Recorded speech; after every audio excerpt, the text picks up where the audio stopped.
pessoal, eu tô aqui na Mob SA com o Vinícius. Eu vi essa máquina aqui que faz dobra de tubo, achei bem interessante, tava nos explicando algumas coisas. E, cara, com relação ao processo, assim, qual que é a dificuldade, como que é o dia a dia da empresa que adquire uma máquina como essa? O problema do tubo vai mais da qualidade. Então, cada empresa tem algo específico, né? Muita gente usa o tubo como coisa aparente ou estrutural, né? Aquelas academias que tem nas praças abertas, muito equipamento de academia comum também, cadeiras, imóveis. Aí, o que o pessoal preza é mais a estética do acabamento do tubo. Então, não ter uma ruga, não amassar muito Ponto de solda. durante a dobra. É para eliminar ponto de solda, porque normalmente o pessoal que faz corrimão, barra de acessibilidade, o pessoal para cadeirante, essas coisas, eles compram a curva e soldam. Então comprar a curva e soldar dá muito trabalho, e soldador não é uma mão de obra barata. Verdade. Então aqui é evitar essa mão de obra e também tempo de processo, né? Porque não só soldar, ele vai ter que fazer a solda, fazer o escariamento, fazer o polimento. Quando você dobra direto, você elimina toda essa parte do processo. Você está falando sobre o tipo de cliente, aí faz guidon. Os outros clientes que, por exemplo, vão passar um material interno, então indústria farmacêutica, indústria de cervejaria, que tem transporte de líquidos, ou um caminhão, um trator, ele tem a tubulação hidráulica. Então toda a tubulação de carro, linha de freio, linha de combustível, linha de ar-condicionado, atrás da sua geladeira tem um monte de tubinho dobrado, tem a serpentina de trás. Então, existem vários tamanhos de máquinas. Aqui eu tenho duas máquinas, uma que vai até 2 polegadas e uma que vai até 3. Só que tem máquinas bem menores para fazer essas tubulações mais finas, e tem máquinas bem maiores para construir navio, para construir carretinhas, ou até estruturas de prédio também, que o pessoal curva, não só tubo, mas você consegue curvar uma viga, um perfil quadrado, um perfil oblongo. Eu sou projetista, aí eu fiz um projeto e meu projeto tem um tubo curvado lá. Como que eu envio para você, que é o operador da máquina, como que funciona essa integração? A parte do desenho, eu tenho 3 formas de programar uma peça. Aqui, ó, na lista de operações, eu tenho essa peça aqui que está desenhada. Então, se você me mandar o desenho com as cotas, eu vou conseguir programar.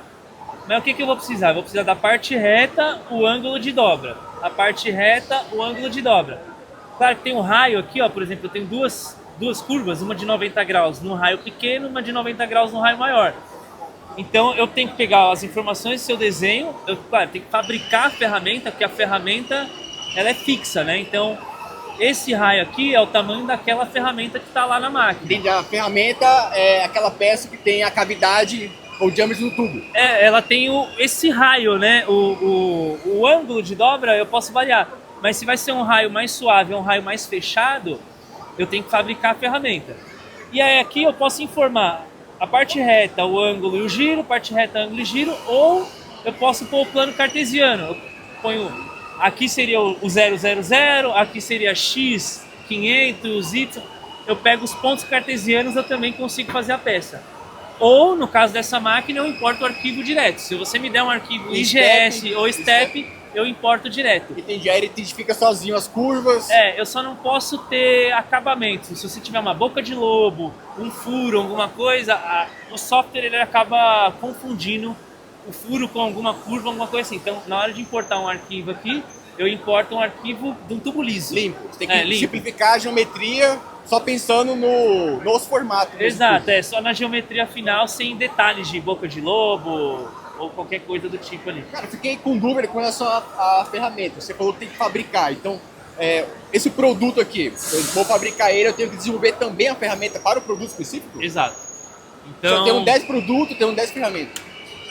Não exatamente. Você tem um produto que usa o raio de 50. Normalmente, o que acontece? Você que vai alterar o seu desenho para a ferramenta. Então, quando o pessoal terceiriza, existe uma curva que a gente chama de esteticamente mais bonita. Então aqui, ó, se você pegar essa peça, por exemplo, aqui, ó, eu tenho essa curva, que o raio dela é 1,5 vezes. Então, se eu pegar do centro aqui até o centro, é 1,5 vezes o diâmetro. É a curva mais esteticamente bonita. Então, 90 graus aqui, ele tá legal. Se eu pegar esse aqui, ó, ele já é um mais longo, né?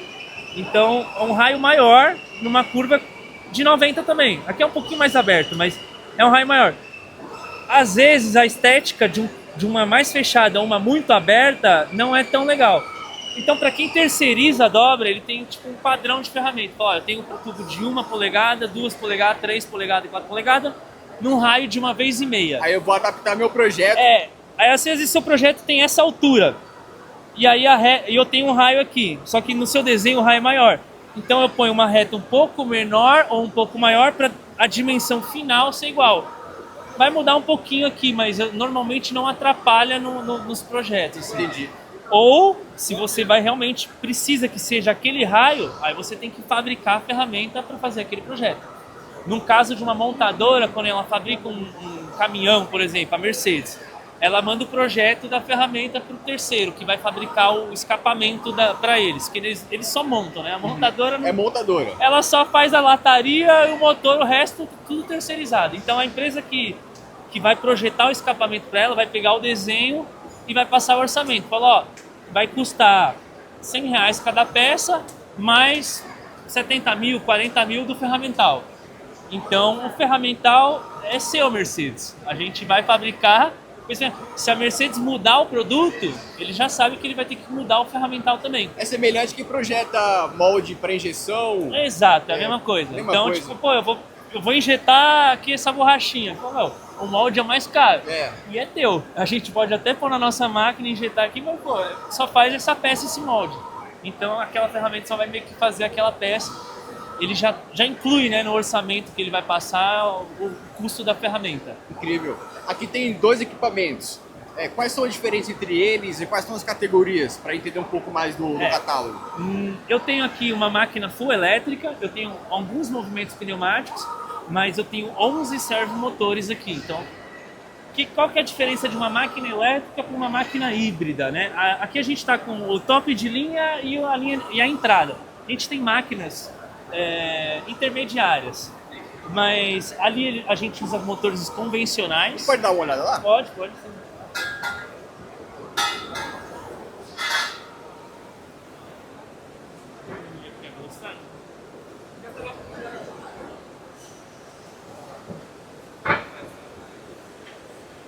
Nessa máquina aqui, ó, a gente tem motores convencionais, você está acostumado a ver, com redutor encoder. Então o encoder que vai dar o posicionamento. Ele é mais lento, né? Então o motor vai girar mais devagar e encontrar a posição. Ali ele vai uma porrada só e é bem rápido. O fechamento aqui, por exemplo, é hidráulico. Então ele avança e fecha por cilindros hidráulicos. É mais forte, só que também é mais lento e menos preciso. Se eu quiser aumentar a pressão de fechar ou de abrir, mecanicamente eu vou dar mais curso para o cilindro ou menos curso. Lá eu digito na tela o valor que eu quero que ele vá avance, porque é um servomotor, é um driver, né? Então, o que controla... Por isso que ele é muito mais caro, porque um conjunto de servo e driver custa 30 mil reais. Ali tem 11, então você já multiplica ali por 11. Aqui não tem nenhum. Então já tem essa diferença enorme de preço só na quantidade de servomotores. Porque estruturalmente a máquina é perfil, chapa metálica. Essa aqui curva um tubo até maior que aquela. Esse tubo aqui... Por causa da força. Por causa da força e por causa da... exatamente, por causa da construção dela. Então, se eu tivesse uma daquele tamanho hidráulica, eu ia tubar um tubo bem maior. Mas aquela máquina é muito mais cara do que essa daqui. Pensando do lado do cliente, quando o cliente vai até vocês, assim, que tipo de máquina ele escolhe? É muito em função da necessidade, o bolso dele, ele consegue adaptar uma mais barata para fazer algo diferente? Então, vai depender do que o cliente quer. Normalmente, quando vai comprar uma curvadora de tubo diferente de outras máquinas, por exemplo, uma corte laser, o cara fala, ó, eu quero cortar chapa de inox de tanto milímetros, ou de carbono de tanto milímetros. Normalmente, no corte, numa dobra, ele pega assim o máximo, o mais duro ou o mais grosso que ele tem e fala, ó, eu quero cortar a chapa de até 5. Então dali para baixo vai cortar, dali para baixo vai dobrar. No caso de curvadora de tubo a gente pede o desenho, porque assim, essa máquina, por exemplo, diferente daquela, ela só dobra para um lado. Aquela ela tem a cabeça com ferramenta em cima e embaixo, então ela dobra para a esquerda e para a direita. Então vai da geometria da sua peça. Tem peças que tem um formato complexo. essa máquina não vai fazer. Então precisa de uma máquina que faça mais movimentos. Entendi. Então vai dar geometria. Então quando vai comprar uma curvadora de tubos, a gente pede o desenho para olhar e falar, ó, você quer fazer essa peça em qual quantidade também? Porque uma máquina dessa é mais lenta que aquela. E o cara fala, ó, eu quero fazer essa peça 500 por hora. Aí a gente vai escolher a máquina. Fala, ó, para fazer 500 tem que ser aquela máquina. Mas com essa daqui você vai fazer 150. Aí fala, bom, aí ele vai analisar a diferença de preço, coisa assim. Mas o que muda mais é os movimentos, a geometria da peça e a quantidade também. Uma máquina elétrica ela é muito mais rápida que uma máquina hidráulica. Então a produtividade é maior.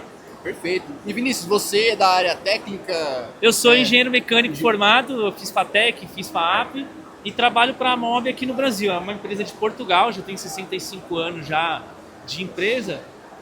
Estava com representação, agora eles vêm direto, mas vem tudo de Portugal. Eu vou fazer os treinamentos lá e eu atendo o mercado. Eu já trabalhei com curvadoras, com laser, com dobradeiras. Eu estou no ramo de caldeiraria aí já tem uns 12 anos mais ou menos. Bacana. E a máquina vem pronta de Portugal e tem que fazer alguma adaptação pro cliente? Não, ela vem pronta de Portugal. A única coisa que difere do que é feito em Portugal daqui no Brasil é o óleo, porque lá é muito mais frio. Inclusive é uma coisa que, isso para qualquer máquina, seja prensa, dobradeira, refrigeração. O óleo, o padrão na China, Europa é o ISO 46. Aqui a gente usa o ISO 68, é um óleo mais viscoso. Porque a gente está num lugar mais tropical, então o óleo esquenta mais.